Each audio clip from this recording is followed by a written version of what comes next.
Hello everyone, hope you're having a wonderful day. I'm Coco and this is Tea with C, your favorite food-related show with your favorite host, me. As always, today we are going to talk about food. Lately I've got like an obsession with matcha in Japan and I found that there's a ceremony about matcha. So today we have two special guests to discuss this. Give it up for Finn and Maruchan! Hi guys! Welcome to the show, guys. Welcome. We are glad to having you here. Now, Maruchan, Japanese citizen and tea lover, am I right? Yes, you are. And Finn, you are a Japanese culture expert, right? I'm so excited to be here. Thank you so much for the opportunity. And answering to your question, yes, I've been studying the Japanese culture for like 10 years now. 10 years? Yeah, 10 years. Wow. Have you ever been to Japan? Of course I've been to Japan. You have to go to Japan to learn the culture from Japan. You cannot just learn everything from books. Everything becomes so boring. Not everything is about books, guys. Okay, so this way we have the full picture, the point of view of a professional and from a Japanese person to talk about today's topic, that is tea ceremony. Okay, guys, so what's tea ceremony?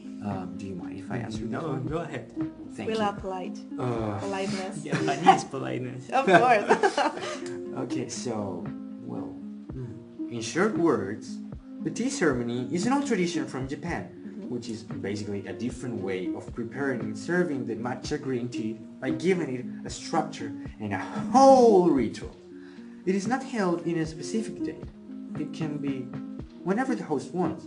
And nowadays, in Japan, it is practiced as a hobby. As a hobby? Yes, as Finn said, it's a very old tradition. In Japan, people do this ceremony to show hospitality. The ceremony is held by a host in his or her house. Special utensils, the place itself, are very important and specifically selected for the ceremony. So, as you both said, then if I go to any house in Japan, they are going to host a tea ceremony for me? It depends. The Japanese tea ceremony is a tradition with a very high degree of difficulty and very different from all other traditions around the world. The thing is that not everyone can be the host. The ceremony can only be held by tea masters. Tea masters? I forgot that. The tea masters know about tea more than a normal person does. Okay, they probably know more about tea than I do. Everything about tea. Everything. Everything. And how did it begin, or all this tradition? Well, the tea was introduced to Japan in the 8th century by China, but at the time only upper classes had access to it. Because it was expensive, right? It was too expensive. Well, it was not until the Muromachi period, like 500 years later, that the tea became affordable for all members of society. And it also was common among the affluent members of society to make tea drinking parties where they could demonstrate their tea bows, knowledge, and varieties of tea.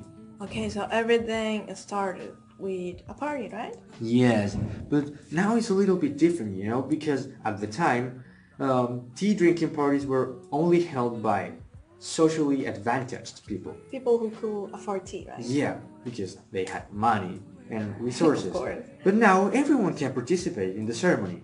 Okay, that's awesome. So as always, guys, everything started with a party. And I have another question. What's Muromachi period? Let me answer that. I'm sorry for my pronunciation. No, it was good actually. Okay. Well, the Muromachi period was a period marked by the governance of Ashikaga shogunate in the area of Muromachi. And a lot of war. Yes, wartime. Wow, okay, so it was a period of time, right? Yeah. So, as you both say, anyone can be part of that tea ceremony, right? Yep. Yes. Yes? But not anyone can be the host. No. Actually, no. Because as I said, the ceremony has a very high degree of difficulty. Which means that everyone can participate, but being the host is something really important. It's more difficult, right? Yes. Okay, Maru, you mentioned some utensils. What's the matter with those? Can't you host a tea ceremony without them? No. Utensils are very important. They are part of the tradition. And the ceremony cannot be hosted without those Okay, what do you think about this as an expert friend? Do you think the same? I agree. The utensils used in the ceremony are usually passed down from generation to generation. They're not something you can buy in the supermarket. They're extra special, Like unicorns? like unicorns. Okay, extra special. Besides the tea, there's any other food that's included in this ceremony? Wagashi. Oh, wagashi, yeah, right. Before the tea, people get traditional Japanese sweets called wagashi. And that's like a type of sweet. And they're like dangos, dorayaki, and mochi. What about the dress code? Just the host has to wear kimono or yukata. If she is a she, she has to wear kimono. And Okay. if it is a guy, or a man in this case, has to wear yukata. Okay, so kimonos and yukatas are like traditional clothes, right? Traditional clothes, yeah. Okay, so what about the other people, like beside the host? It's better to go with comfy clothes and absolutely no perfume. No perfume? No, because that would absolutely kill the smell of the tea. Oh, so no strong smells are like allowed, right? Nope. Okay, so no perfume, no deodorant, no... Maybe deodorant. Yeah, maybe You you're shouldn't right. need- With no strong smell. Okay. Also, I've heard that some places in Japan are like specifically created to host these ceremonies, right? Is this true, Maria? You live there. Yes, well, I actually live in Tokyo, but Kyoto and Yuji are the best destination. Okay. Have you ever been into hot tea house thing? Actually, I've been to Kyoto, and Kyoto's tea rooms, they're not that good. Well, No. I have to say that they are good, at least for me, Oh, as a Japanese. oh my God. We have a discussion. Well, I don't know, but probably next time I will try Yuji's. I can recommend you some tea rooms.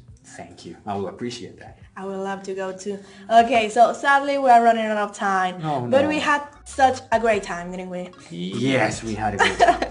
So, as a conclusion, tea ceremony is the Japanese way to show hospitality to your guests. And it should be only held by qualified people, not me of course. But you can experience it yourself in Kyoto's or Uji tea rooms with tea master. Tea masters are important. And it can be held anytime, right? Right guys? Yes. You said it right. Okay, I had so much fun today. Do you want to say something else? Oh, don't forget to subscribe to Coco's channel. Okay, I love the free promo. Thank you all so much for coming today. Remember that we upload new podcasts every Tuesday. This has been Tea with C. You bring the tea and I Put the C. Goodbye.